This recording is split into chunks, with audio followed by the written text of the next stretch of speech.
નદીના શુદ્ધિકરણ માટે તંત્ર હવે એક્શન મોડમાં આવ્યું છે। બોર તળાવથી કુંભારવાડા સુધીના દબાણો તોડવા કામગીરી કરવામાં આવી। 800 જેટલા ગેરકાયદે બાંધકામો તોડવા કામગીરી શરૂ કરવામાં આવી છે। પોલીસના ચુસ્ત બંદોબસ્ત વચ્ચે દબાણો પર બુલડોઝર ફરી વળ્યું। લાંબા સમયથી વિરોધ બાદ મનપા દ્વારા મેગા ડિમોલિશન હાથ ધરવામાં આવ્યું છે। અગાઉ આ દબાણો મુદ્દે ઉગ્ર વિરોધ પણ થઈ ચૂક્યો છે। કોંગ્રેસના નેતા શક્તિસિંહ ગોયલ પણ મેદાનમાં ઉતર્યા અને હવે વધુ કામગીરી।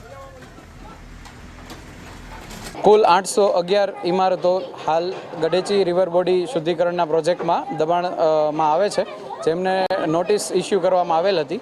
2 નોટિસ આપવામાં આવેલ હતી, સમયગાળો પણ આપવામાં આવેલ હતો। તેમ છતાં સ્વેચ્છાએ દબાણ દૂર ન કરતા આજરોજ દબાણ હટાવવાની કામગીરી શરૂ કરેલ છે।